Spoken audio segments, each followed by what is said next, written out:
ready right now? We're ready. Yeah, inshallah. Maybe. Okay, so here we go. Assalamualaikum warahmatullahi wabarakatuh, and a very good day to all participants and speakers of this international webinar entitled Emerging Business Opportunity New Business Models Post-COVID-19, brought to you exclusively by UiTM Perak Branch, Malaysia. I am Dr. Umol Syamsyul bin Rakiman from Universiti Teknologi Malaysia will be your moderator today. This webinar is intended to show some light upon possible business opportunity that we can adopt to cope with the new norm during and possibly after the COVID-19 pandemic. This webinar hopefully can give some idea and motivation to ignite back our economy after the strike of this pandemic. Before we start, there are a few important points to be reviewed by all participants. The first one is all participants should stay muted during the webinar. Second, all of you may ask the questions during the webinar by putting your question into the chat box on your right hand side. Okay, on behalf of the organizing team, I would like to thank all participants for joining this webinar. Welcome to all of you. As we all know, this international webinar gathered 3 distinguished academicians from 3 nations, which is Malaysia, Indonesia, and New Zealand, to share their thought on the possible business opportunities that can be implemented during this challenging time. Before we start our session, I would like to invite Madam Khalijah binti Haji Ramli, the Coordinator of Business Management, Department of Business and Management, Universiti Teknologi Perak Branch, Malaysia, to deliver the opening remarks and officially open the webinar. The floor is yours, Puan Khalijah.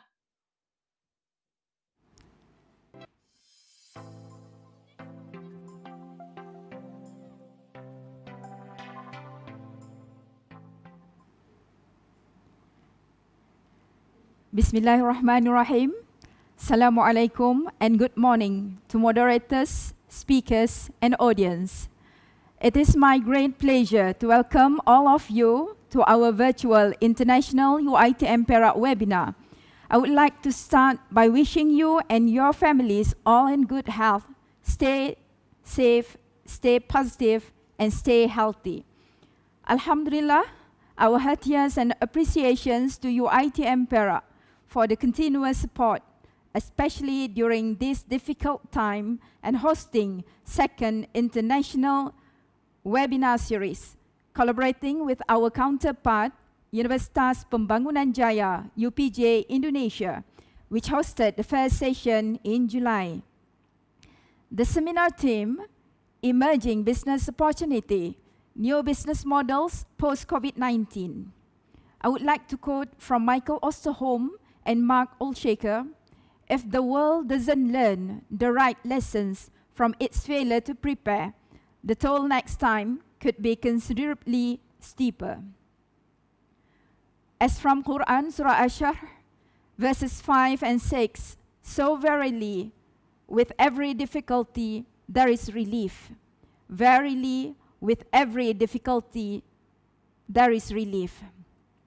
According to a survey done by Johns Hopkins University, the COVID-19 pandemic has infected more than 40 million people worldwide and claimed at least 1.1 million lives.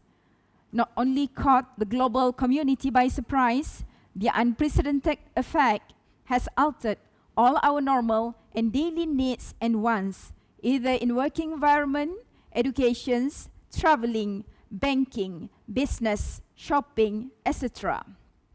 The adverse effect, especially when millions of people lost their jobs, companies and business closed down. Pending disaster and the threat we have to be brave, bracing a new normal in our new approach in doing things. It's our paradigm shift, our ability to recognize and respond quickly to new market needs with new business models as to stay engaged with consumers during this difficult period. The imperatives that we are looking forward now are investing in digital transformations to become more resilient, not only to accelerate recovery, but to position ourselves as market leaders. Nothing is impossible, it's only our attitude and mindset. I believe the speakers in the seminar are uniquely placed to share this and highlight the key themes, trends, and current practices with your audience. Before handing over, I would also like to remind especially our moderators to stick to our time schedule and not only let any session overrun. I sincerely hope you will enjoy the next 2 hours of sharing and networking. Thank you for your participation.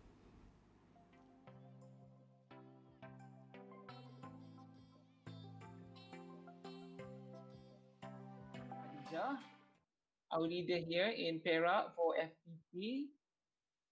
Thank you so much. Okay, before we begin our session today, I would like to remind all speakers of the rule of thumb, which is each speaker will be given the maximum time of 20 minutes only to present their topics.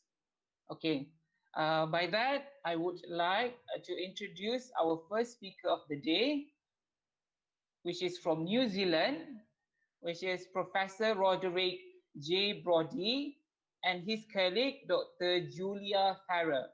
Before we begin our session, I would like to share a little bit about Prof. Roderick and Dr. Julia. Prof. Roderick J. Brodie is a professor in the Department of Marketing at the University of Auckland. He is a leading international scholar in the areas of service relationships, branding, and customer engagement. His 120 journals plus journal articles have appeared in the leading international journals, including Journal of Marketing, Journal of Marketing Research, International Journal of Research in Marketing, Management Science, and Journal of Service Research. He is an associate editor, Journal of Service Research, and former associate editor for Marketing Theory. He has served on editorial boards of Journal of Marketing, International Journal of Research in Marketing, Journal of Academy of Marketing Science. He also has supervised over 50 PhD and master theses and run PhD workshops to guide students. He is also a recipient of the University of Auckland Business Research Excellence Award for 3 times. Congratulate to Prof. Roderick. And then he is also listed in 2020 highly cited researchers from Clarivate. And for Dr. Julia Farrer, she is a senior lecturer in digital marketing at the University of Auckland also, and research fellow in marketing and service management at the University of Beirut, Germany. Her research is positioned at the interface of digital marketing, information systems, and entrepreneurship, and includes digital business models, actor engagement in networks, market shaping, technological and social innovation. Her research has been published in journals such as the Journal of Service Research, in the Industrial Marketing Management, Journal of Business Research, and the Journal of Service Management, and has been recognized with several international awards, including, and most notably, in December 2019, she received the Australian and New Zealand Marketing Academy Emerging Researcher of the Year Award. Her teaching is pioneering new digital marketing and service design courses and digital course delivery, including new blended and hybrid teaching formats and MOOC deliveries. For her innovative approaches to teaching, she received the University of Auckland Business School 2020 Early Career Excellence in Teaching Award. Congratulate Dr. Farrer for her 12 years of excellent work. And by that, I would like to pass this session to Prof. Roderick and Dr. Julia. Please welcome.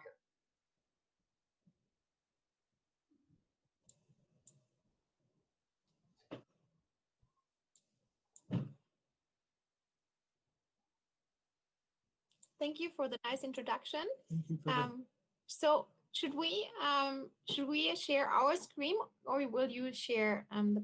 Yes, I think you should share your screen right now. Okay, we will do that. so we've got that.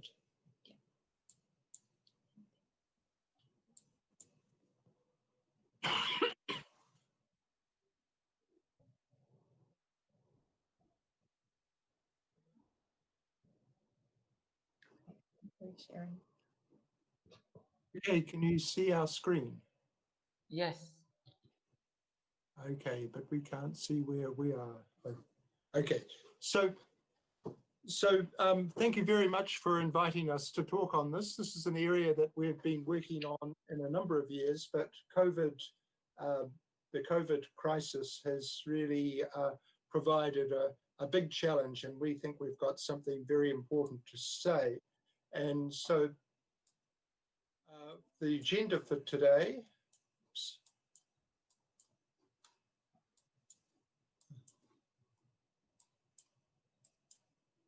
I'm just trying to get my slides to.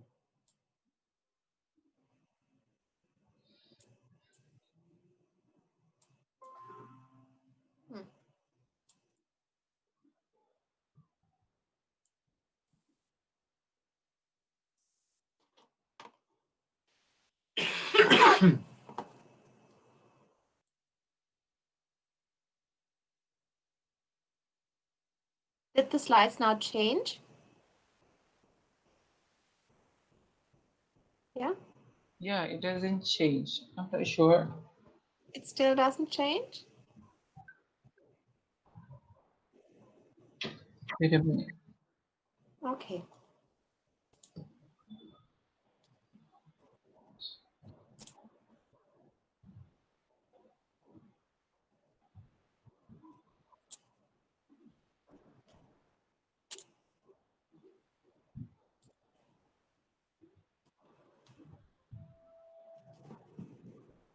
Okay, now the slide is visible on the screen. Okay. Did it change now? Okay, can you? Oh yeah, yes, it's changing. Excellent. Okay, so the slide you can see at the moment says agenda. Is that correct? Can you see the slide for agenda? So I want to start with a very brief introduction, and then just to frame things, we'll look at priorities for a business in the COVID-19 era. And I could have done that in many ways, but what I'll draw on is some research which was done with 53 business schools around the world, and they identified 6 priorities for companies in the COVID-19 era. And I've put a link there. It's very well worthwhile looking at that. And then I'll get Julia, who's the expert in this area, to talk about systemic logic for business models.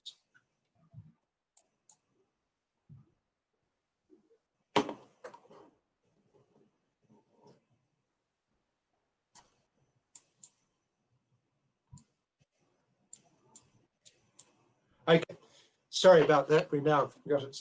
So just with the introduction, and I think this is what happened when we had the general introduction, but, COVID-19 has really, none of us have had any experience like this before.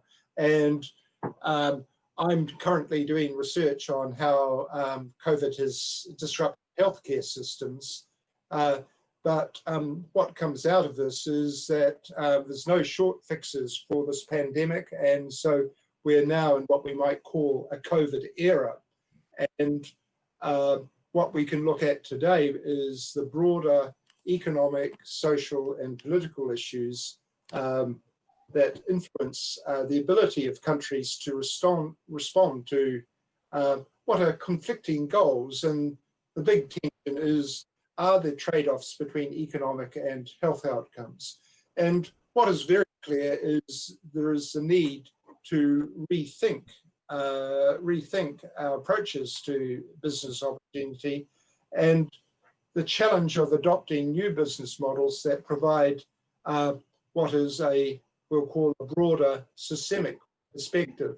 And just to show the magnitude of the crisis, this is just from one of the websites which is plotting this, but we talk about waves in the crisis, and you can see that Europe is now entering the second wave. And what's really worrying about this is the second waves all seem a lot bigger than the first waves. And if we look at the log scale on that, we can see Malaysia and Indonesia, and from this I'm reading that Malaysia is entering the second wave, and in New Zealand, which is the bottom one, we're put up as an exemplar country, but we've also been experiencing a second wave.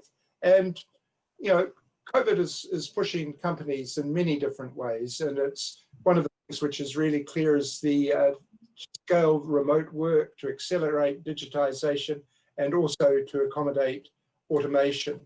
And so if we're thinking of the priorities for business, then the first one, which I'm going to putting up, is that we need to respond quickly to the crisis. And so the opportunities for companies to build their reputation, differentiate themselves, is coming very much from this quick response. And a thing that's very important when we look at this is we don't manage risks. What is really now important is to build in resilience. And when we look at resilience, this is not only at the individual level, it's the society level, systems level, organizations, and also individuals.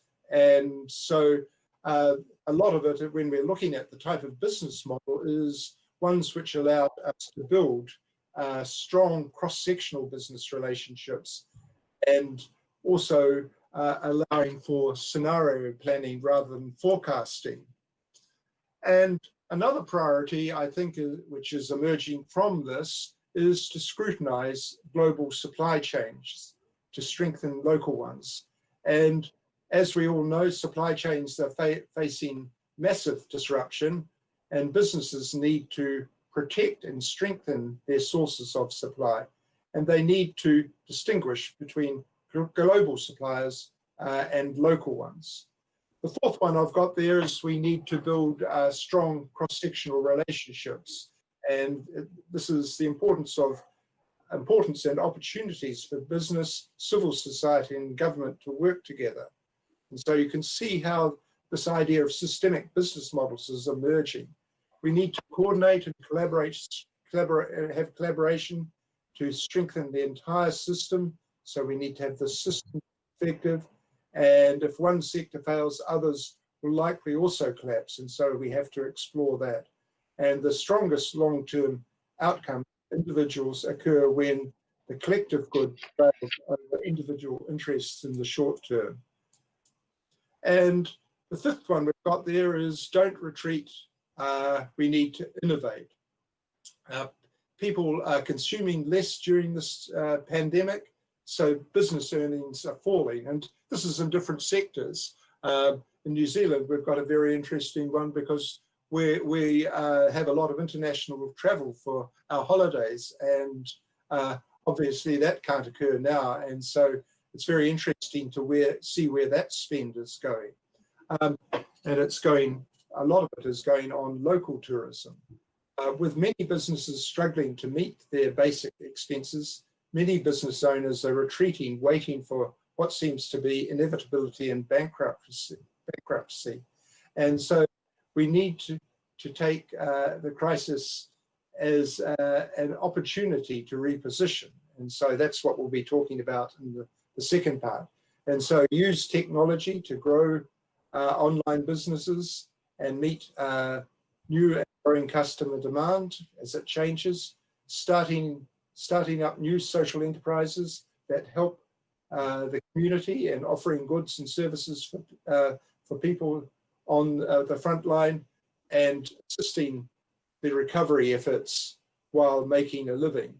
And The last one we've got there comes from I don't know if you guys have listened to Leonard Cohen, but he has this wonderful song. There's a crack in everything, and that's how the light gets in. And so COVID-19 has shown us the power of connection and the importance of looking at different ways. And how do we do this? Well, this is where we need to have systemic business models to provide this new thinking. So now I'll pass over to Yulia, who will be able to talk about what do we mean by systemic business models.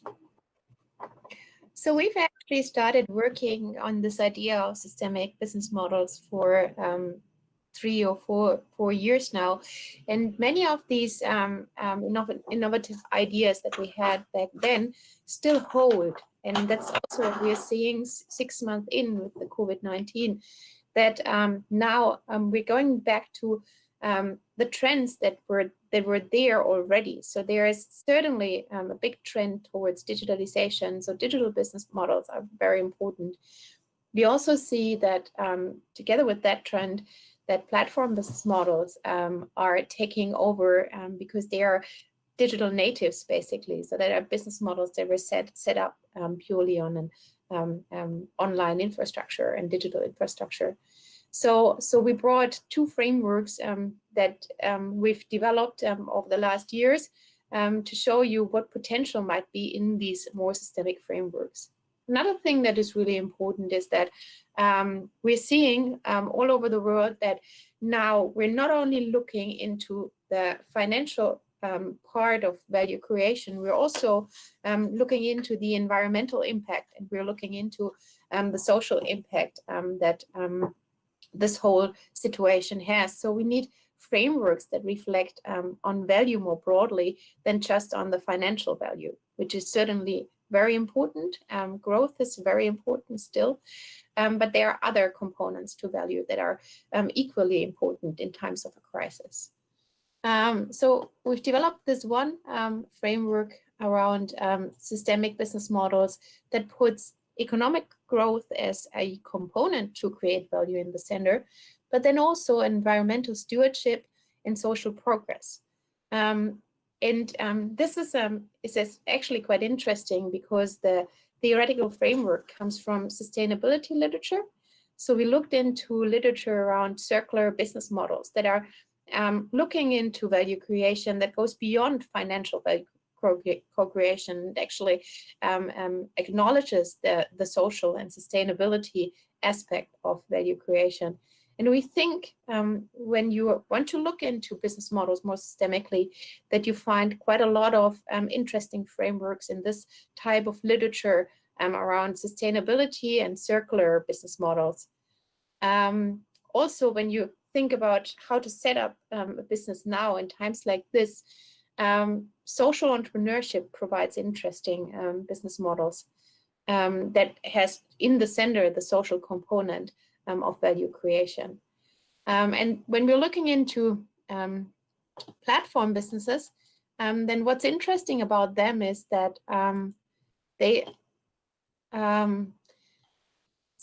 are differently structured. They are drawing on open networks instead of closed firm networks.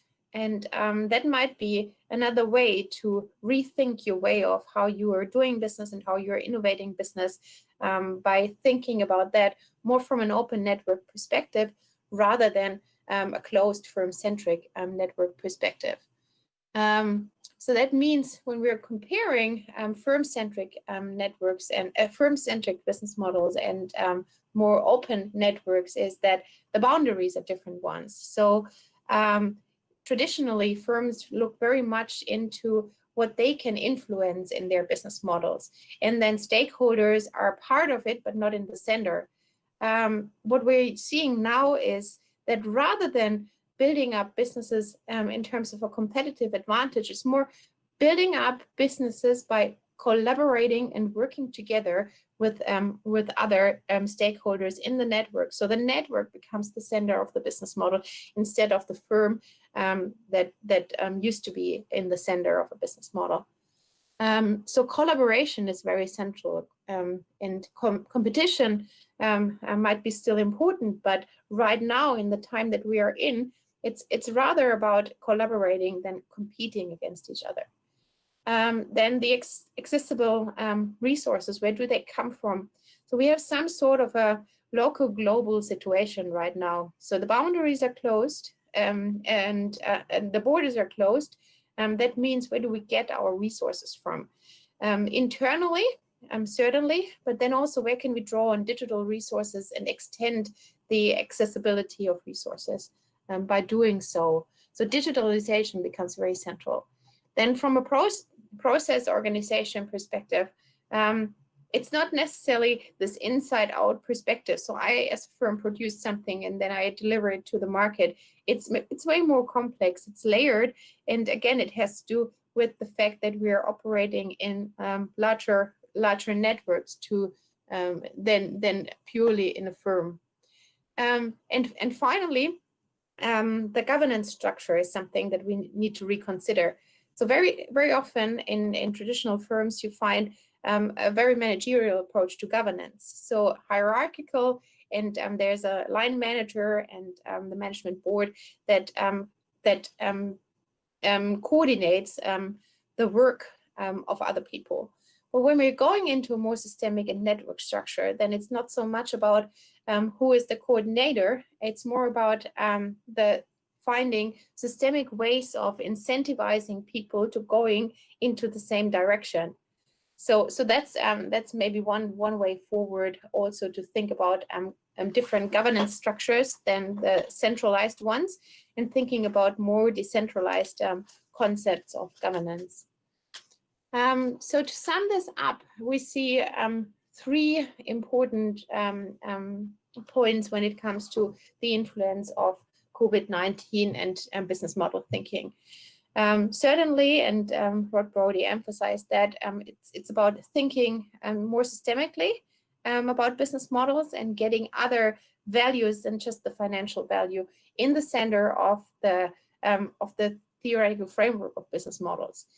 And then for managers, that means that they need to basically evaluate their capabilities in terms of playing a bigger part within the network and connecting to other network partners and evaluating the role that they want to play within the network. They need to evaluate their digital potential and their digital infrastructures and where they can go from there towards more digitalization.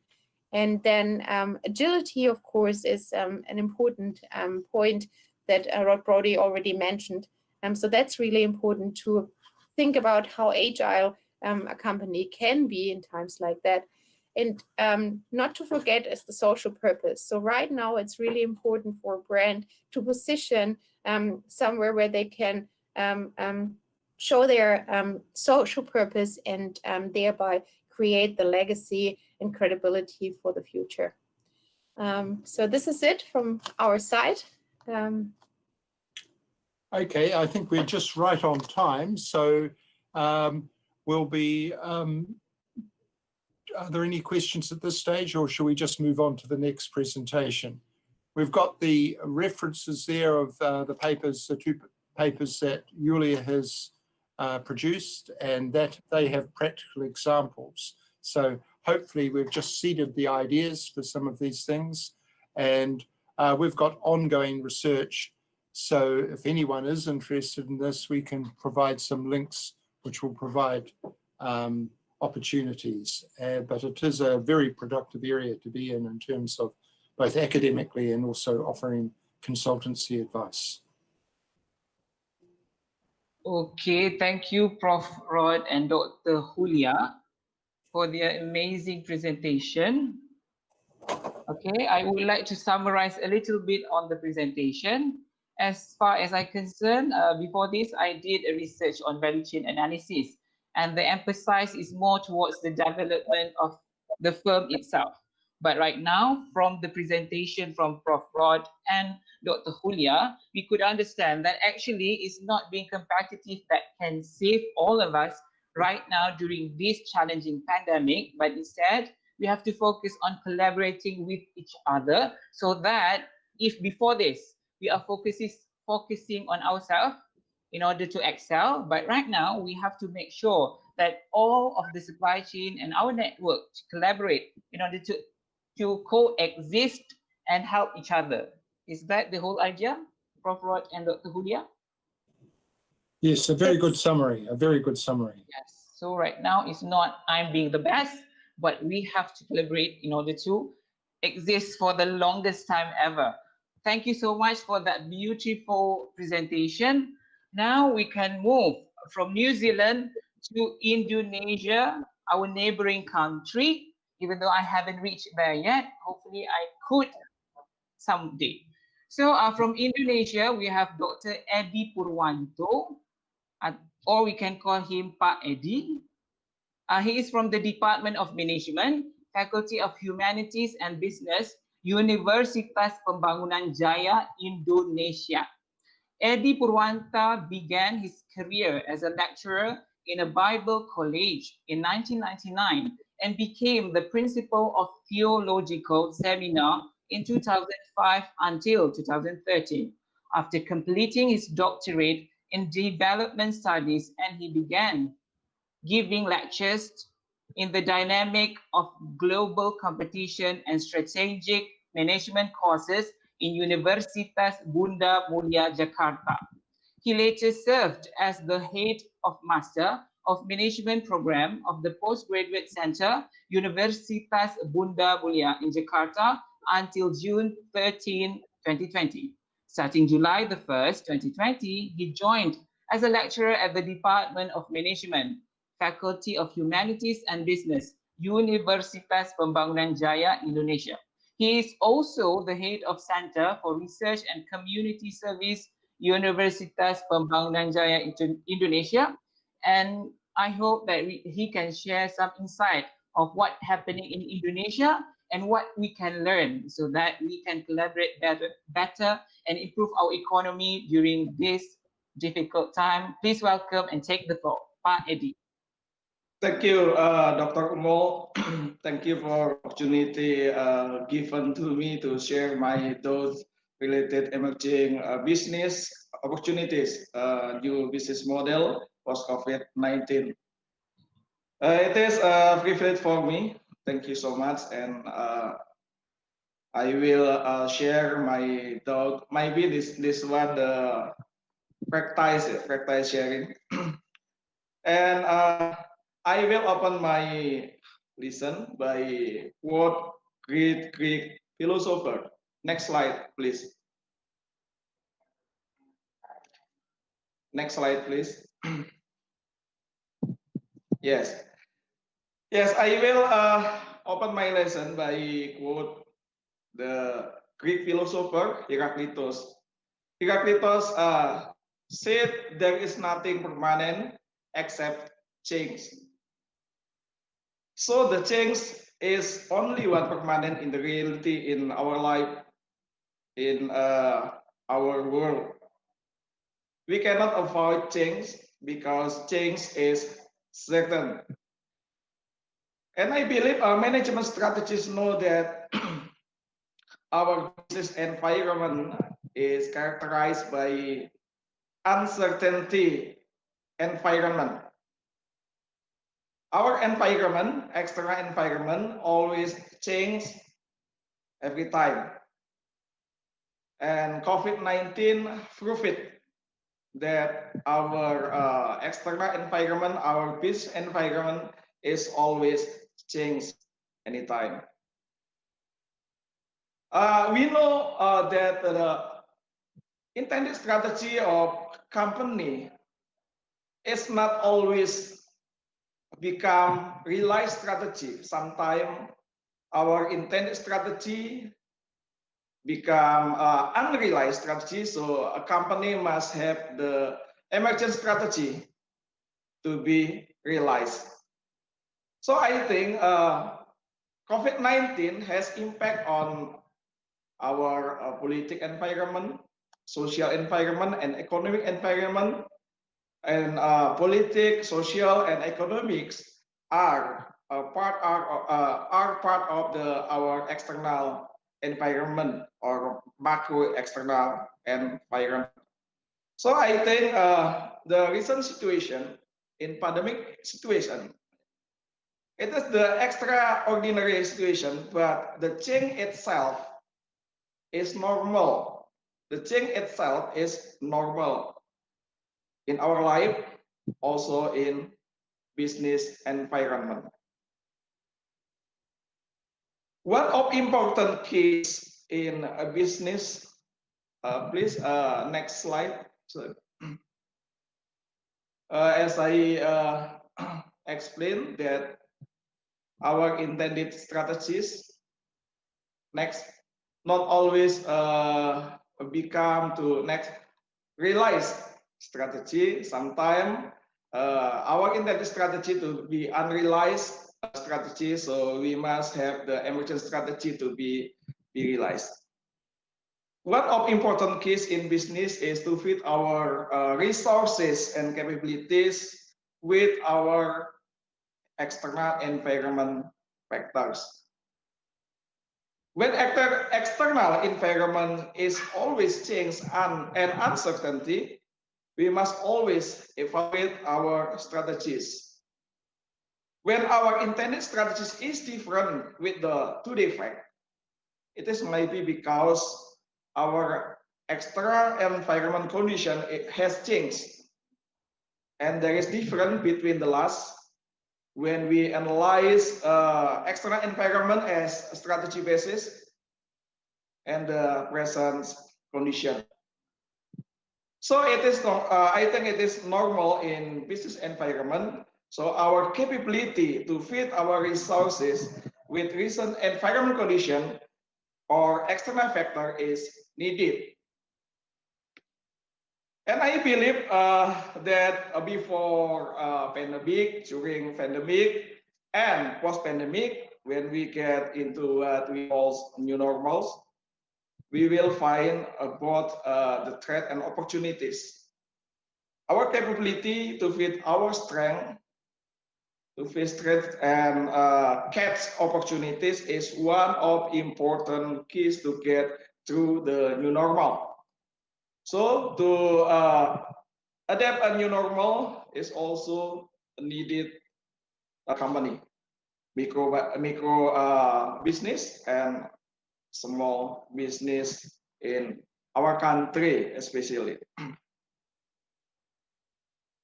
Now, how business adapting to the new normal? New normal is a condition, our new way of our living before we don't get the vaccine for COVID-19. We are in a new normal. And now how business are adapting to new normal in the country. Let us also see challenges, new business models from offline to online. Next. Yeah, I will explain how online business before COVID-19, especially in Indonesia.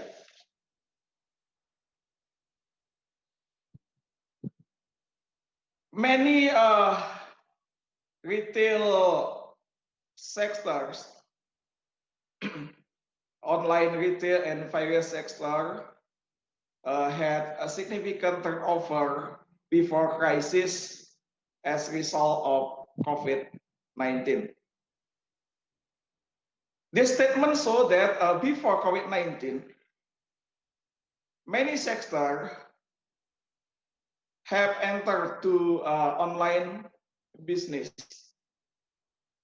For Indonesian case, I remember that Indonesia have a roadmap, Indonesian roadmap and strategy toward industrial revolution 4.0 that Indonesia government launched in 2018, and our Mr. President Joko Widodo call is making Indonesia 4.0 in industrial summit 2018.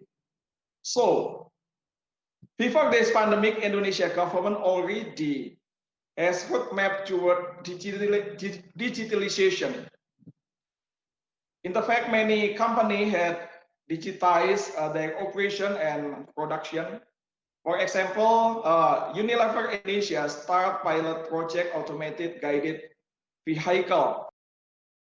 They have robot to move goods in their warehouse.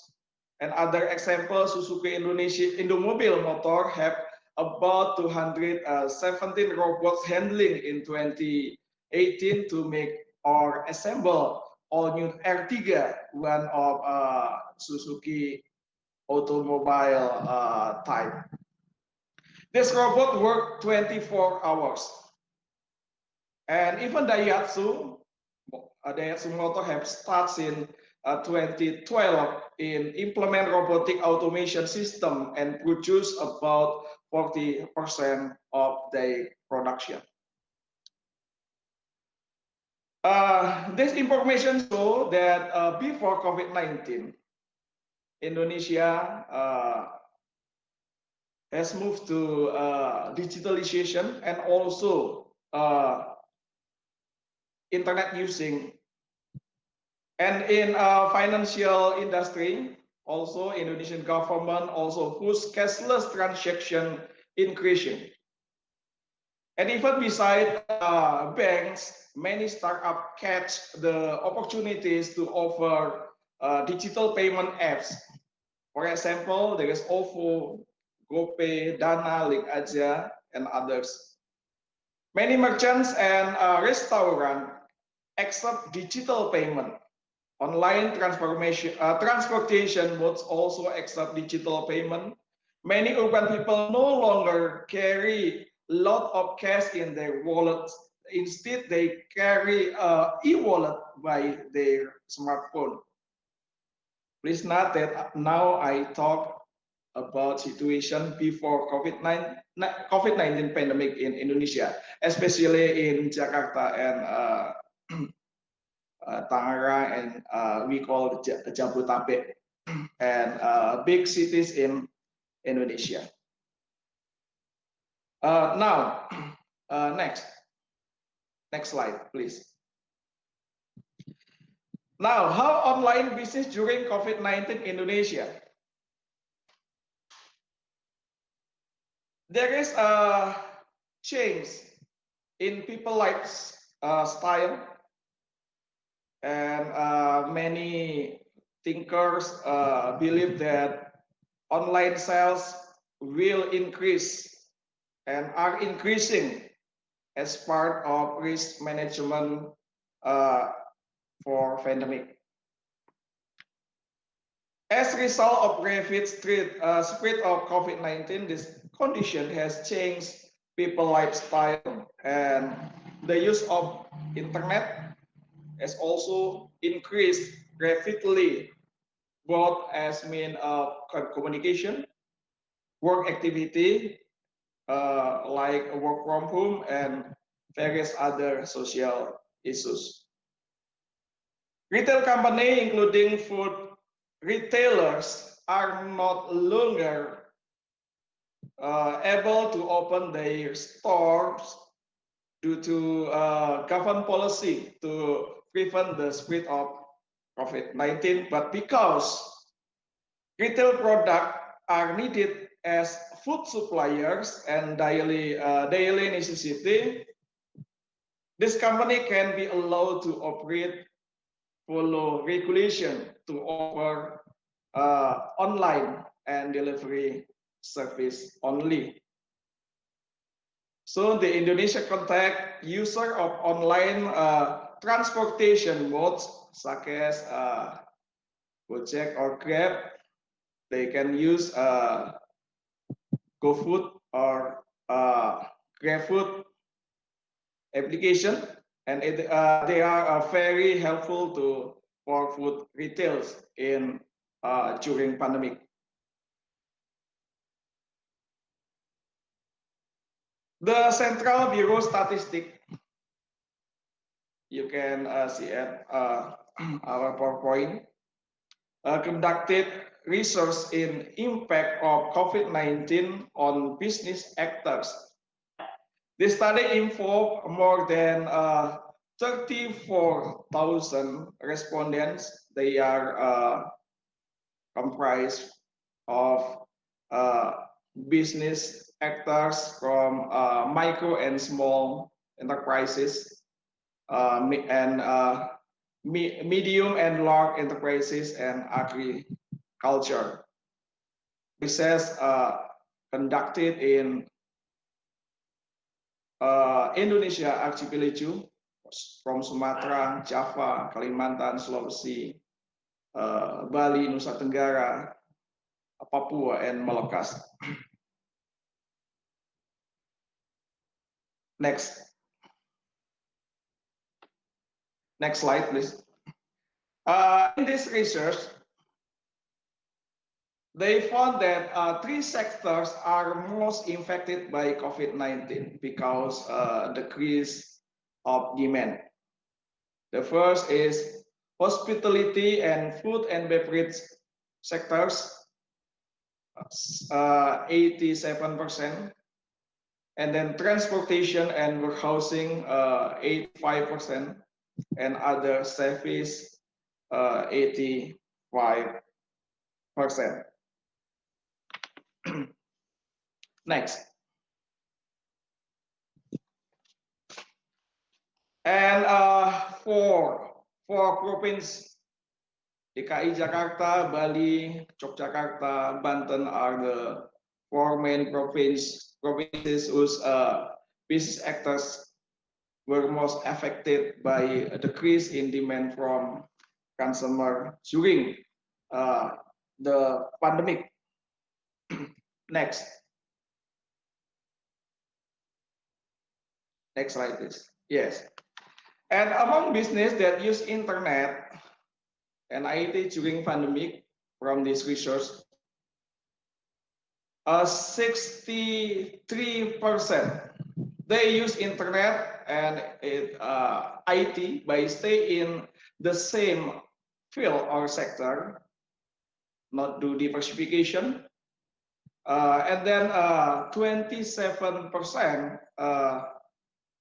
use internet and IT after done diversification. And then 10% move to other sector and use internet and IT. So from this data, we know that internet very helpful business actors in pandemic.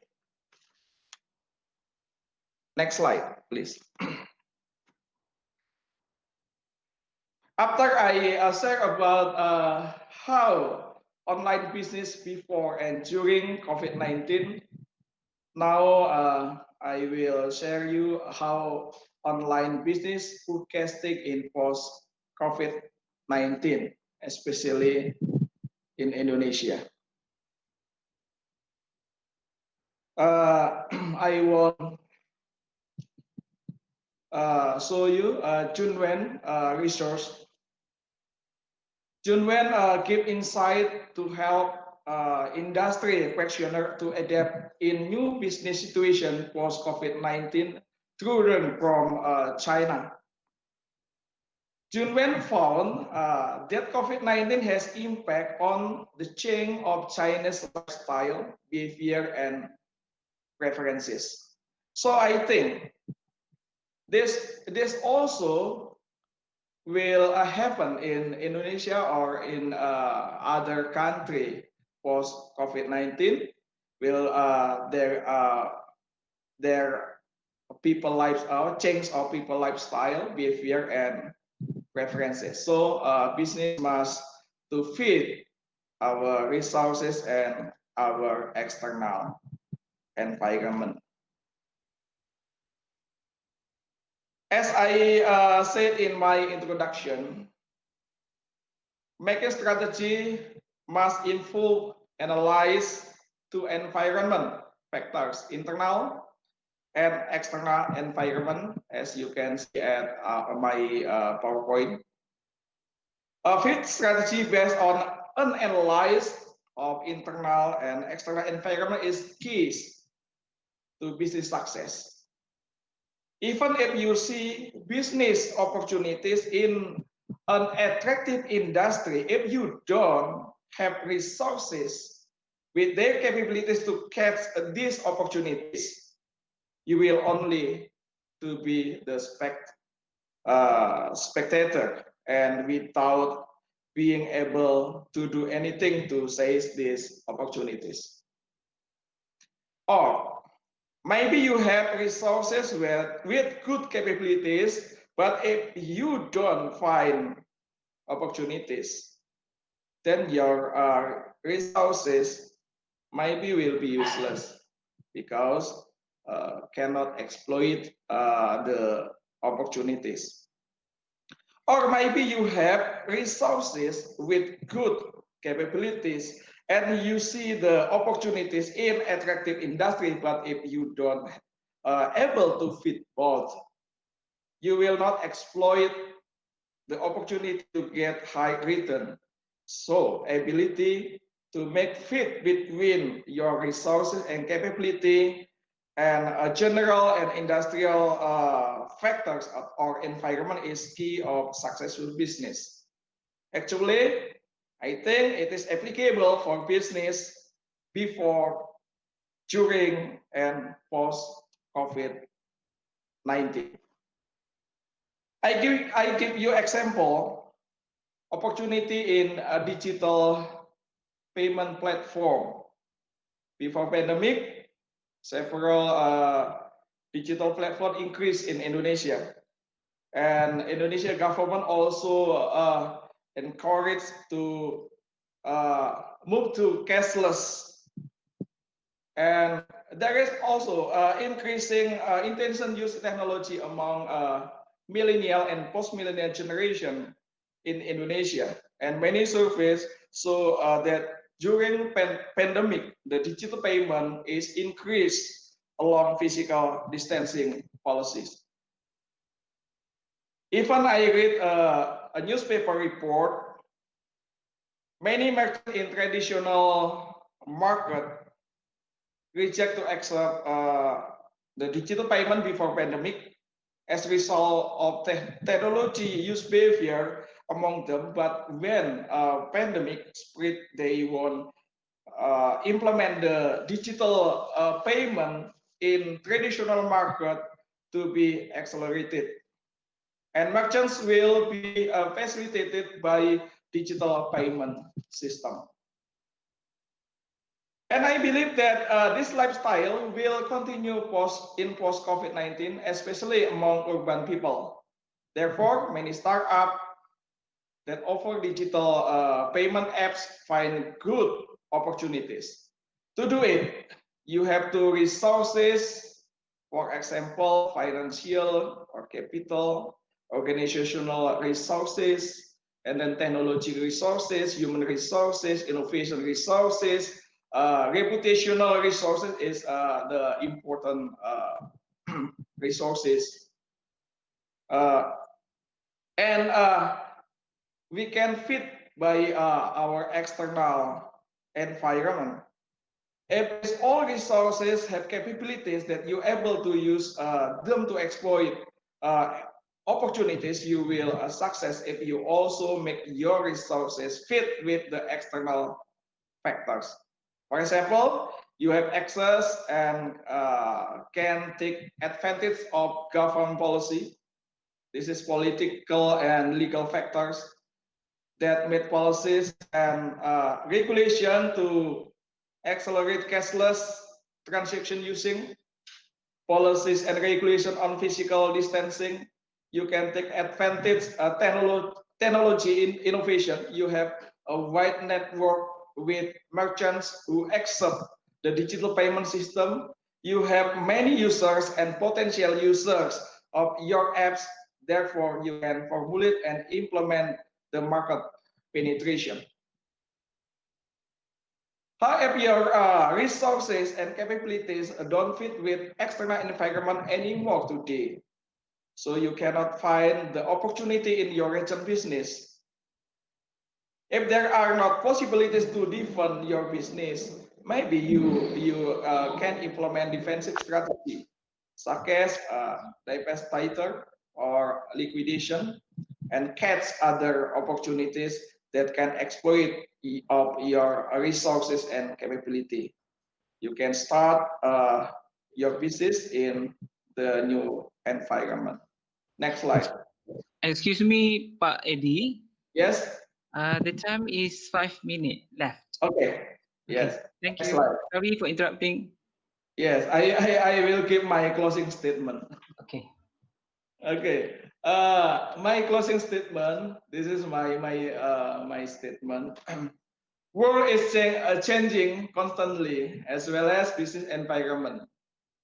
I believe that company ability to feed their resources and capabilities with the external environment is the successful key whenever, before, during, and post COVID-19. And in every change, people will find opportunities, might be different from the one they had before. This is my closing statement. Thank you for the opportunity to share my lesson. Thank you, Dr. Umol. Thank you, Pak Edi, for that excellent topic. So I would like to summarize and give some idea and my insight regarding this matter. As we have heard from Prof. Rod before this, that he told us that actually we need to collaborate together.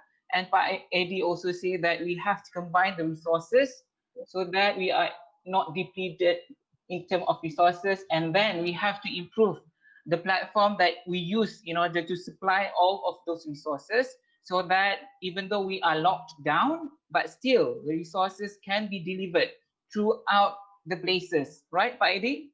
Yes, correct. Thank you. Thank you so much. That is also a very excellent idea, so that we can pay attention not only on the platform of delivery, but we also to pay attention on the resources, so that both of it can coexist and being supplied to all humanity and other life forces on the earth. Thank you so much. Thank you so much. Thank you to Indonesia. Now we move to my home country, beloved country, Malaysia. So I would like to introduce to all of you Associate Professor Dr. Ahmad Saiful Azlin bin Puteh Salin from the Faculty of Accountancy, Universiti Teknologi Mara, Perak Branch, Malaysia. Dr. Ahmad Saiful Azlin Puteh Salin is an Associate Professor at the Faculty of Accountancy, Universiti Teknologi Mara, Perak Branch, Malaysia. He received his PhD in Corporate Governance and Ethics from the Edith Cowan University, Australia.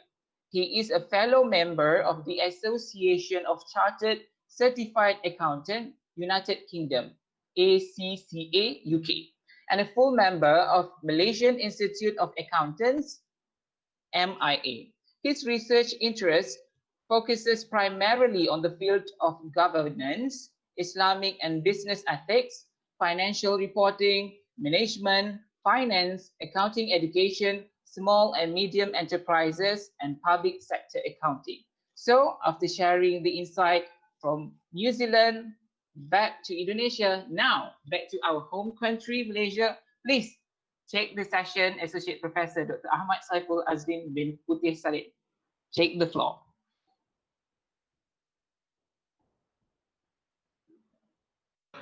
Right, thank you very much, Dr. Umol and organizer, for inviting me to share a little bit knowledge and insight about the emerging business model in Malaysia. Okay, so I try to present my slide right now.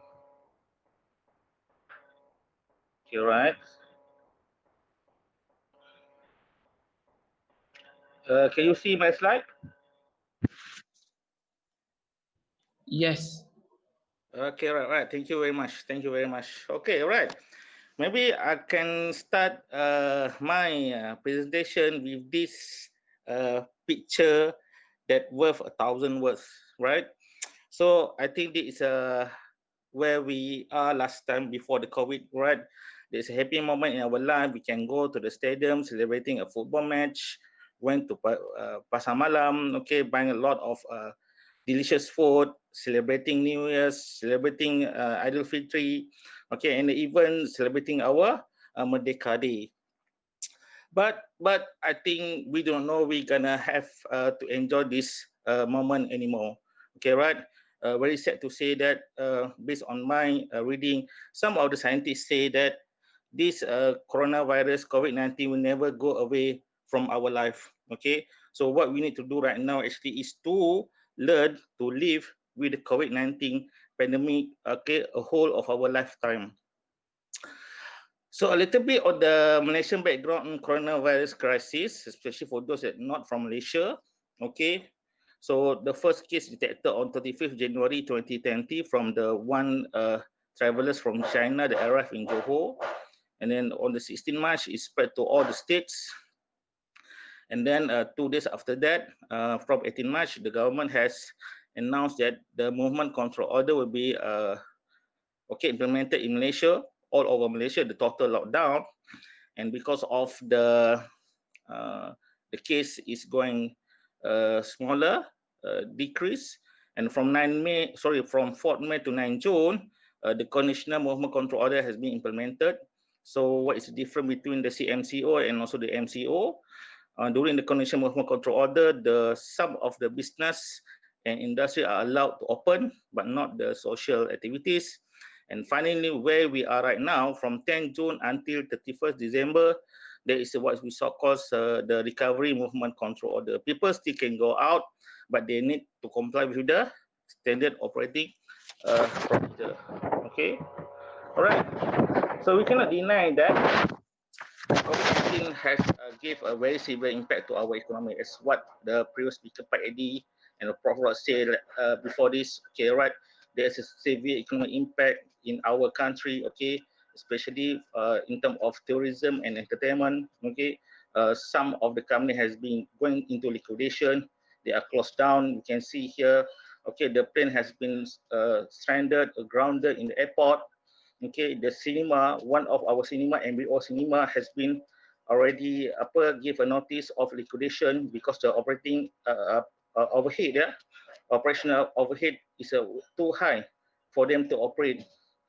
Same with the hotel. Okay, they need to close down because the occupancy rate is almost to zero. Until today, if I'm not mistaken, in Malaysia we got about 15 hotel already closed down because of there is no tourists come to Malaysia. Even for the domestic tourists, they do not prefer to stay in the hotel, right? So as May this year, already about 826,000 being unemployed.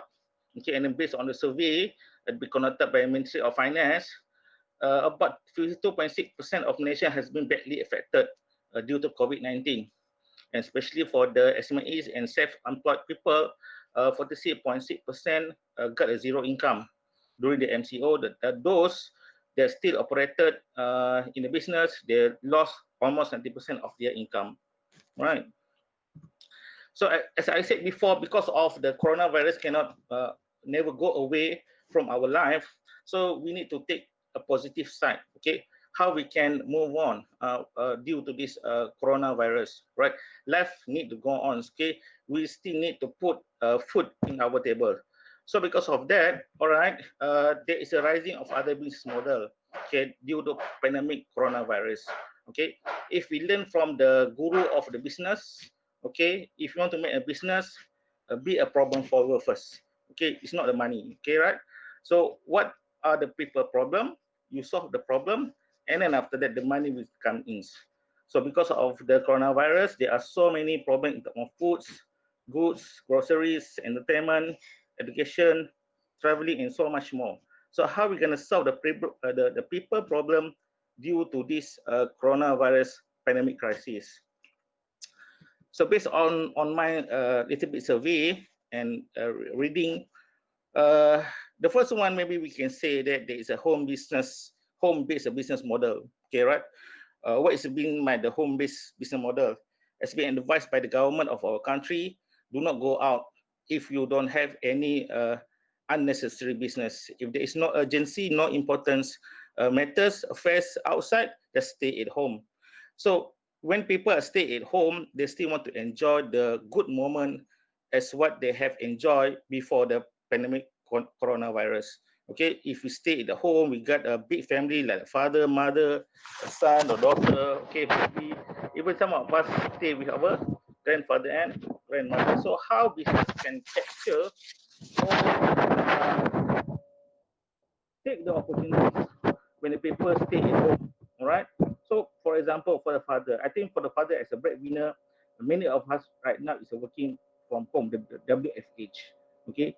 So they may want to enjoy also the sport activity. So how business actually can give a solution for the father that are working from home, the tools, okay, the services that be given to this kind of people. Okay, for the mother, they maybe want to have a good, delicious cooking, as same taste as what they have enjoyed in the restaurant before. So maybe by on this, okay, the cooking classes, okay, the transfer of food, the delivery of food can be built up, okay, can be created to fulfill the mother's need. And for the son and daughter, we're talking about largely for the education, right? Whether in the primary school, in the secondary school, or in the university, because many school has been closed down. The university, okay, right? They cannot allow be operated. Okay, they are embark on the online distance learning. So business can fully utilize, right? Like for example, for the ready content, how they can provide services to this kind of people. And then for the grandfather and grandmother, okay, for example, these people are the retired people. Okay, from Muslim, for example, for those that have been retired from the work, they want to enjoy the religious class last time, but it's now not anymore. So how actually business can cater for this kind of need of the retired people, right? The next one, because of the government, they encourage people to work from home. So maybe there is the other business model that can be fully utilized by the business people. It's a work from home business model. So how business can solve the remote working problems? We're talking about office meeting solutions. Okay? How can we have a two-way communication of meetings, satisfied discussion, as compared as before the F2F meeting? So meeting with client, we're talking about the negotiation, the bargaining with the clients. Can we have a very good technology that in which that the presentation by the client and presenter will be more satisfied, and then can be more clearer to the clients. And then we're talking about the electronic document privacy issues. All right. Right now, can we say that because of we need to reduce the contact, okay, with other people, and also the contact with the things can be digital signature is permissible in court. Maybe somebody can encourage to the government that digital signature also can be treated as a valid signature as compared as the F2F or the physical signature before. And how about the stamp duty? So if we have an agreement, okay, to make it permissible in the court, we need to have a stamp duty. So maybe we can have an electronic stamp duty, and no need to go to the land office, to the Inland Revenue Board, okay, to pay for the stamp duty. And then we're talking about the cloud storage. Of course, right now, because we need to work from office, to work from home, not from the office. Okay, this is some of the technology that we need to embark on. Okay, we're talking about the sensitivity of the information, and the cloud storage. Is it safe? Okay, is it secured? Can it be hacked by other people? And also because we need to work from home, and then it's a good opportunity for the business to have what we so-called an online event and online business fair. So recently, the Selangor State Government, okay, has initiated this event. Okay, they have plan in which that the investor no need to come to the Selangor. Okay, they just go online and they can look the exhibition. Okay, promoted by the participants. So maybe the other business model that really rising out during this economic coronavirus is what we so-called as a gig economy business model. So what is a gig economy business model? It's a type of business in which that is based on a short-term basis, based on a contract. Okay, so there's no permanent contract on the long term. It's a freelance. Okay, can be connected at any time, anywhere. Okay, and also the workers or the employees are freedom and independent, and there is no commitment. So in short, it's work like you will be your own boss, right? If you want to get higher payment, okay, higher money, and then you need to work hard. Okay, maybe work from Monday to Sunday, 7 days a week. Okay, but if you want just target a specific income, then no need to work for the whole 7 days in a week. Okay, so for example, like what we are doing right now, many of us doing right now is the delivery of food. Okay, people still want to enjoy the delicious food from the restaurant, but they are unable or so-called a fear to go out because of the contact of COVID-19. And then the rising of this gig economy is because of the business want to cut their operating costs. So because of that, they do not want to hire many full-time employees. Because why? When you hire a full-time employees, meaning that you need to pay for the EPF and so you need to pay for the insurance, the medical health, and then you need also to provide a bigger office space. But if you embark in this kind of the gig economy business model, of all of these costs can be eliminated, right? And then we cannot deny that people are now more conscious about the health of the people. So because of that, I would say that the supplement industry is rising out. Okay, people want to take more supplement because they think that they want to increase their antibody and protection. Okay, so meaning that they are more health as compared to before. Okay, and then we're talking about the vaccine conscious people, and then the telemedicine. Okay, no need to go to the hospital, no need to go to the clinic. Okay, just make an appointment with the doctor via online, and then the doctor can just do a medical checkup from the remote area, and then they advise you what kind of the medicine you can buy from the pharmacy. So the same thing with the remote personal care, right? The medical equipment. Okay, maybe the business can think of how we can provide the medical equipment but at the lower cost. Maybe before this, the medical equipment is so expensive, okay, because it can be bought by the richer people. But now maybe everybody want to have their own medical equipment, right? And then I think for the business model in terms of education and learning, I think this one is the most serious because of the market share is so huge. We have about from the primary school, secondary school, university, even after university, the postgraduate lifelong learning. So how business can take opportunity for this rising of other business model in terms of the e-education, right? So we're talking about the ready economic content in which that the student, the school children can get help, okay, by learning online. Okay, not so much on the live education, okay, doing live what we are doing right now, but it's really learn on demand. Okay, the student at any time, at their comfort of time, okay, they can keep on repeating the content of the syllabus or the content of education at their own time. And then maybe possible also, if they want to ask a question, you can provide the online coaching and also the online assessment, right? So because of everything is online, so maybe we don't have any more the physical certificate. Only what will be given is the digital certificate. And then I think in my opinion, micro credential got its opportunity very bright in the future. So why? Because people do not want to learn for a very long time. They do not want to learn so much. They want to be highly specialized.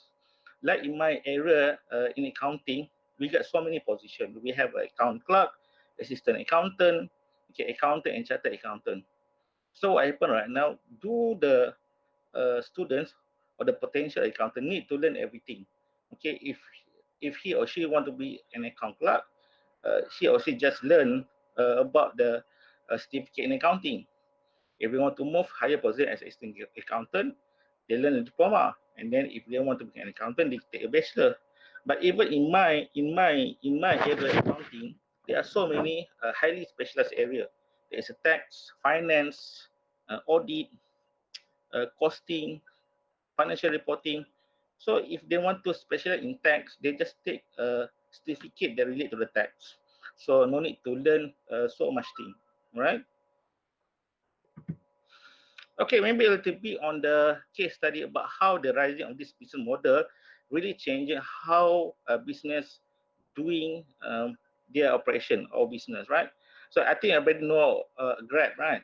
So I think last time the niche of Grab actually is transporting people from one point to another point.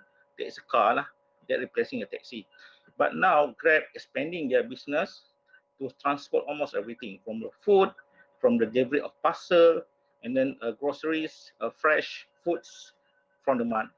They're also expanding their business to prepaid telephone, okay, and then the customers can buy insurance, can buy voucher to the attractive place they want to go, and they can book for the hotel, can pay for the bills, and also give certificates or gift cards to the client. So what I want to say here is that after the ataupun during this pandemic coronavirus crisis, business need to diversify. Okay, the key point is a diversification. Okay, you just cannot concentrate on the one stream of income because that stream of income may be unsuccessful. So you need to create multiple source of income, diversify, so meaning that you can survive from this corona pandemic crisis. This is the other one. I think I already know about AirAsia, right? So previously AirAsia, they are highly concentrated on the flight and also to the hotels. But now they're selling everything. Okay, from the food, now they can buy food and fresh groceries. So they replicate the Grab business model. And also you can buy things from the shop. Okay, so this one they replicate the Lazada and Shopee. So I think AirAsia, they want to taking advantage of their mass customer database. So previously their customer just buying a flight and hotel from their website, but now AirAsia offering more than that to their customer. Right. Aside of the business model, I think a new financial model also got its promising future. Okay, after of the corona pandemic virus. Okay, so we're talking about the fintech, the financial technology. Okay, so maybe some of these term you already well known, the mobile payment e-wallet, but also the other tools, right? That in which that the fintech can help people in future in managing their finance. For example, the robo advisor. What is a robo advisor? It's a technology that advise client on the financial planning, investment at a lower fees. Okay, so what happens is that this technology will collect the info from the client and then just give an advice, maybe what kind of investment that can the client embark on. Okay, and then we're talking about the crowdfunding. Okay, rather than in the conventional way of go to the bank to get for the loan. Okay, the business can try to fund a project or business by raising small amount of money from large number of people, especially from the internet. Blockchain and cryptocurrency before the uh, pandemic crisis, they're already there, but it's not become more important. Okay, this the digital money, but use the encryption technique to control the creation of the monetary unit. There's a cryptocurrency. There's so many example of cryptocurrency. For example, like the Bitcoin, the Litecoin, the Ripple, and Ethereum. Okay, there's a cryptocurrency. How about the insure tax? Okay, let's start. If we want to buy insurance, we meet the agent, right? The agent from the insurance company. But in future, it's maybe not anymore, right? Everything can be done online. You just put all the necessary information that required by the insurance company, and then the insurance company will assess the risk of you, and then they will provide the package that's suitable for you, and you just pay the premium. That's as easy as that, right?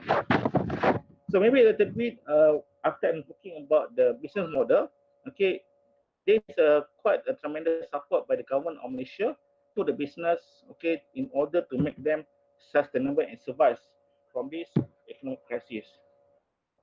I think the two most important stimulus package that has been provided by the government to the business is the what we call as penjana and also the prihatin. So what is different between prihatin and penjana? Prihatin is time when we are in the total lockdown. Okay, so in order to avoid people from become poorer, so the government come up with a prihatin package. Then after the total lockdown has been finished, people can go outside. Then some of the industry and economic sector can be open, and they come up with the penjana. Okay, and then government also put a direction in which that the moratorium that is determined of the loan instrument, okay, can be applied by all the people, irrespective of the business or the individual borrower. It starts from the 1st April up to September and can be extended to the certain unit, certain entity up to 31st December. So this one actually is really help the business to survive and safeguard their cash flow during the pandemic coronavirus crisis. And then in terms of penjana, for example, the government gave some of the wage subsidy program, okay, to the business, okay, this to ensure that the SMEs, okay, to keep their employees and do not terminate their employees. And then the same thing for the My Future Jobs, okay, government give some incentive to the employees to hire the employees. For example, if they hire the apprentice, the subsidy is given 600 per month. Okay, if the below 40 years old, they given the subsidy of 800. Above 40 years old of the employee, they will the government will pay subsidy of 1,000. And if the business hire the people with disabilities, also the subsidy will be given 1,000 a month. So another some of the assist by the government in terms of financing. So there are so many things. For example, the smart automation grant. If the business want to make it online of their business, so they can apply for this grant. They assist from the government. And then there's so many other financing available. So what this is to do with the business need to take the opportunity from this kind of the grant and assist available from the government. Right. Also, some of the tax incentive that's given by the government. So the business need to take opportunity of this. For example, for the deferment of tax installment for 3 months, and the income tax exemption up to 5,000. If the business, okay, buying mobile phone, tablets, and laptop for their employees. So this one actually is for government to encourage a business to adopt the work from home model, right? Excuse me, Doctor. I'm running out of time, right? Okay, right. Yeah, you are reaching the end. Just 3 minutes, right? Okay. And then same thing about the tax deduction and capital allowance for any equipment or preventive expenses for the COVID-19. Okay, the business can claim tax on that. And then also the tax rebate up to 20,000 per year for the new business. This one is very interesting for those that has been terminated from their full-time job, so they can embark for the business and claim incentive under this kind of the tax rebate. Right. So when we're talking about business model, we're talking about the challenges future ahead. So I think one of the main question that's been in the mind of the people right now is when the COVID-19 will end. Even the vaccine has been found, can it combat the COVID-19 forever? We don't know. Okay, and then the business, they need to have a good cash flow management, a strict control, more discipline. Okay, do not spend to anything that not necessary for their business, and they may try to find the alternative funding. As I said before, the crowdfunding, the PA funding is good. Actually, it's good alternative funding for the business to survive in this during the pandemic crisis. Okay, right? And we're talking about sustainability of the business, how long they can survive, because it's a bottleneck in the market. When you're talking about the online business, not only you that want to do the online business, but everybody want to do the online business. And then the slowdown in the government services. So in Malaysia, everybody know that the government services is quite slow before the COVID-19, but now it becomes slower during this crisis. And also the last one is the new regulatory requirements. because quite a lot of things that the business needs to comply in order to doing the business. The COVID-19 Act is in the table right now. Okay, it will be passed anytime soon in Malaysia. Okay, and the business need to comply with the health and safety regulation. And even in my area, accounting, there are so many things that changes. Okay, every item in the financial statement need to review because there is a possible substantial impairment because of the COVID-19. No business meaning that you need to compare your asset, for example. Right. So I think that's all. Dr. Umol, I hand over to you. Session. Thank you very much. Okay, thank you very much, Doctor, for your beautiful insight of what are the options that are available for us to work on during this pandemic season. So, for my conclusion, for those who are waiting for that, so the first one you can see that actually we can collaborate. And then from New Zealand, we moved to Indonesia. Pak Edi said that we have to focus on two areas, which is the resources and then the platform of delivery for the resources. And back to Malaysia, Associate Professor also shares about his ideas and few options in order how to deliver the businesses during this pandemic season. So it is nearly complete, but I have my own insight, but we wait for that. While waiting for that, anyway, I would like to thank you, Dr. Ahmad, Saiful, Azlin, for your beautiful ideas. And then we have come through the question and answer session. During this session, all speakers are allowed to answer the questions. And we have already selected a few questions from our participants. So the first question, okay, for those speakers, are you ready for the questions? Prof. Rod, Pak Edi. Yeah, all good. Dr. Ahmad. Okay. Okay, the first question is from Dalisha Humaira. Is it really effective to collaborate between businesses during this pandemic, which we have to stay at home? How will it work? Okay. Well, I guess we could come in and start to answer that. And one of the things that Yulia was talking about was platform business models. And so no longer are people physically connected, they're also connected electronically. And so we've got some really good case studies which show that if you do business that way, then you can have very good collaborations. Do you want to add to that, Yulia? It depends really where you are with your digital infrastructure and technological infrastructure of your business. It might be a different ball game for small and medium enterprises that are in the retail environment. So they probably have to first rethink how they get a lot of their business on an e-commerce platform, and then start about collaborating, start about thinking strategically about collaboration. Other businesses might have already set up the infrastructure so that they can immediately start collaborating with other businesses.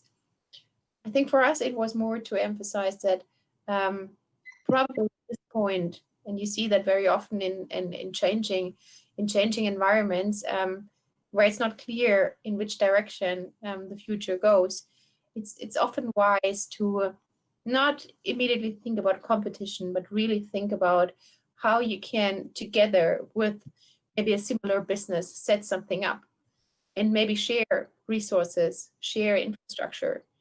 Maybe it's not your direct competitor that you want to collaborate with. Maybe it's some related industry, and you just might want to set up the same I don't know, CRM system or other systems to share costs and to share knowledge and experience. So that could be a way forward.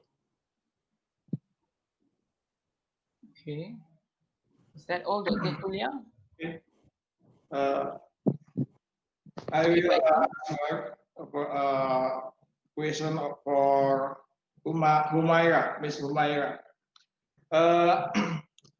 We must remember that not all people work from home, right? Driver not work from home, and then a retail staff not all people work from home. So I think we can make collaborate between the food retail with the financial technology, and then the Grab company, yeah. So to service customer. So and other example is grocery retail. In Indonesia, there is Alfamart. Yeah, Alfamart in 2019, they have more than 14,000 stores. But in 2020, in this pandemic, they have goals to add a new stores, 1,000 stores. Because what? Because they also have the platform Alpha Card. So a customer can order the product by Alpha Card, and then collaborate with the stores, and the nearest store will deliver the product to the customer. So I think many business can collaborate in this pandemic. This for me.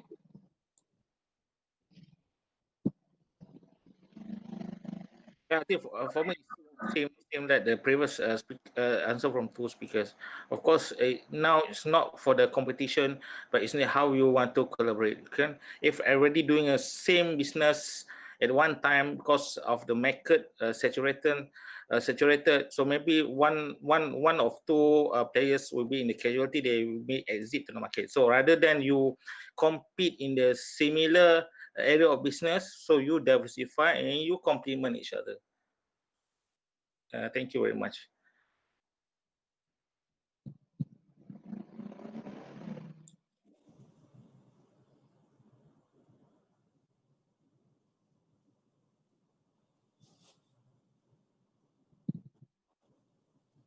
Dr. Umol, I think you forgot to on your speaker. Okay, sorry. Thank you, Dr. Ahmad. Okay, the next question is from Audrey Reza. Okay, the question is, all the new businesses of e-commerce is adaptable, but are commodities businesses such as oil palm, pineapple farm, and many more will run smoothly during the pandemic? How do we cope the problem if we are in lockdown? How do we improvise? Okay, so that is the question. Yes, I think, well, perhaps I could start in New Zealand, because New Zealand is, we're an export country, and we export a lot of primary produce. And what we've found in the last 6 months, that we've benefited immensely in terms of this, and partly it's the integrity that you have in the system. And so we're dealing with things like palm oil, which is treated as a commodity. It all depends on the quality of the distribution system, the quality of the product, the quality of the relationships. And so all of those things can exist virtually. What is really surprising for us in New Zealand to see how well our primary products have done in the pandemic. Okay, some opinion from Indonesia or Malaysia regarding this commodities? I give an example for Indonesia oil palm industry. I read a report from the Association of Oil Industry in oil palm industry in Indonesia. They state that oil palm industry still operate in Indonesia because what? Because they must supply raw material for like antiseptic soap and then hand sanitation. So they still operate in Indonesia. Okay, thank you, Pak Edi. From Malaysia, Dr. Ahmad, do you have anything to say? Yeah, of course. One of the most severe impact in due to COVID-19 is the community market because of the thing is very large and very hard not to stop, and it become a necessity for the people. But in terms of the positive side, and then there maybe is a high time for the some of the community sector like the palm oil in Malaysia. They run on the manual type of process. There is a labor base. So maybe the palm oil player in Malaysia should embark on the technology that is the using the technology base in terms of from the cropping, in terms of how to process the palm oil until the end of the product, right? Okay, thank you so much. I hope this can answer your question, Audrey Reja. And then the third question is from Nashrik Muhammad Razi. His question is, are sports games such as football are counted as business? If yes, how do they cope during this pandemic? How should you play soccer during this pandemic? Okay. Well, perhaps New Zealand is very famous for its rugby teams, and so we've had tremendous disruption because we haven't been, our All Black team, which is our national team, has only played twice. So there's been huge disruptions, but now there's new ways of doing things. And so we've had matches with empty stadiums, and they've attracted very strong television audiences, and the quality of the competition has been extremely good. So it's all very nice to go along to a stadium and have that wonderful experience, but there are other ways of enjoying sport, and sport is very much a business. So I think that anything that we've been covering about systemic business models, it applies very much to sports teams and sports businesses. Julia, do you want to comment on that?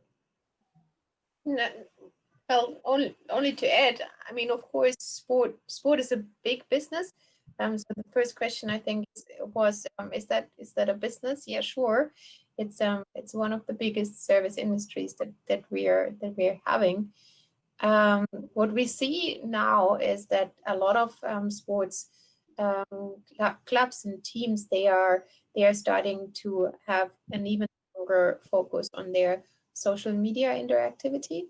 So really connecting the game more directly with virtual platforms, and trying to get the fan engagement, which is of course an important part of these sports games, to get that on a virtual level. Okay, thank you, Julia and Prof. Rod. And then what about Pak Edi or Dr. Saiful? Do you have anything to add? Actually, I don't pay attention about the sport games, but I think sport game is one of business, and this today is very difficult, but maybe by platform digital or social media like Dr. Julia explained this can be used to run the business, because we must keep the protocol of physical distancing, but we can sell our game business through the digital, I think. But I don't know exactly, because I don't pay attention more to games. Thank you. Thank you, Pak Edi. Okay, for me, I totally agree with Pak Edi and also the Prof. Rod. Business is a very huge, luxurious income from the certain countries, for the English Premier League, right? Okay, okay. flow a lot of money to the UK. That's why they still need to run the EPL even in the empty stadium, because there is the payment for the live telecast for that business. And then for your information, if you're a big fan of cricket, I'm a big fan of cricket, okay? For the Indian Premier League, okay, this year they cannot conduct in India because of the high cases of the COVID-19. So what happened? They changed the location from India to Abu Dhabi, which is a safer place, but still play in the empty stadium. So how about the money generation? Is from a live telecast. Okay, and then also I agree with the Pak Edi we're talking about. Instead of have only a physical sport, they are moving towards for the mobile or the application sport. Like in Malaysia, for your information, for the sepak takraw, okay, I think maybe Prof Rod don't know what is a sepak takraw. All right, you can Google the term sepak takraw. We are now the Persatuan Sepak Takraw Malaysia will moving forward to create what we so called like the e-games or e-sport for the sepak takraw. So maybe people cannot go to the stadium to watch the sepak takraw. They now can play sepak takraw via the mobile application games. Thank you very much. Okay, thank you, Dr. Saiful. And then I think this is the last question. So it came from Shaira Ismail. So the question is, if the pandemic COVID-19 is prolonged, do you think that our reserve assets are able to provide sufficient capital injection to stabilize our economy? Well, that's perhaps I can start with that. We've just had an election in New Zealand, and we've had huge amount of cash injections into the economy, and that's been supported because the government that did that has been returned to power. And I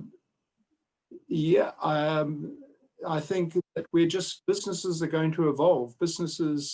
One of the most surprising things in New Zealand is that while we're, some of our traditional areas like tourism have obviously been hurt a lot, other areas are absolutely thriving. And so there's plenty of capital around at the moment. And if we see the interest rates, they're so low. So shortage of capital, if I get this answer this question correctly, is not a problem at the moment for businesses.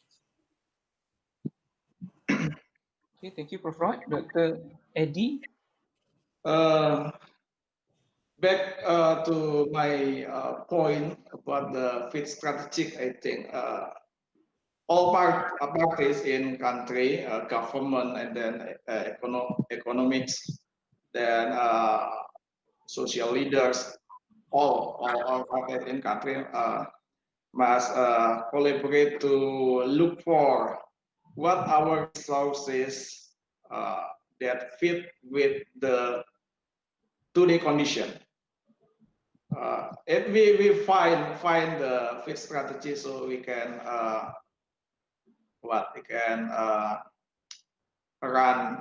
still run our business in this pandemic, and we can stabilize the economic condition and social condition, because the pandemic impact not just in economic but also social condition. Okay, thank you, Pak Edi. Okay, my answer, Dr. whether the reserve is enough or not, actually it depends on the policies of the government. Okay, right now what is most important is make sure the fund or the money is circulated within the country. Okay, to make sure the money is not go out, because we also unable to get so much investment from the outside. So that, for example, for the tourism business, right? Because we unable to get the foreign tourists come to Malaysia. So make sure that our domestic tourism is still operated. So who is a tourist? Is a local tourist. Make sure people spend money in our country and make the money circulated within the country. And I think the reserve will be sufficient for our country. Okay. Thank you, Dr. Saiful, for his insight. I think that is the end for our Q&A session. So thank you so much from our speaker from New Zealand, from Indonesia, and of course, Dr. Saiful from Malaysia. Thank you so much for sharing your ideas on how can we survive as humanity, not as a single person, but humanity. We will have to work together and collaborate in order to coexist, hopefully until the end of time, despite of whatever happening right now. So I can conclude that during this challenging time, it comes with an opportunity to venture what are our strengths and new possibilities in order to do things. For example, in Malaysia, if before this we can see that human being is collecting the palm oil fruit, maybe after this we can see machines collecting the palm oil. But then again, do not be stressed, because even though the human is not collecting the palm oil, but the human can be used in order to create the technology and taking care of the technology itself, so that our resources is still sustainable and enough for the future generation and us right now. So thank you so much for giving those beneficial models of businesses and ideas so that we can open our minds to new business ventures. I am on behalf of my team from Malaysia and UiTM Tapa would like to congratulate and thank all of you for joining today's webinar. I would never imagine that I would go live internationally, but today, because of pandemic, I am here right now. And I also would like to thank and apologize at the same time if there is any problem and flaws from our team, so that I hope that in the future we can conduct more collaborative webinars so that we can share our knowledges and experience based on the place that we live, so that we are always keep contact between each other. Doesn't mean that the pandemic is restricting our physical touch, but we are still touched in terms of our intellectual and emotional linkages. Thank you so much and love seeing you all. Assalamualaikum warahmatullahi wabarakatuh and hope to see you again. Bye-bye. Thank you very much, everybody.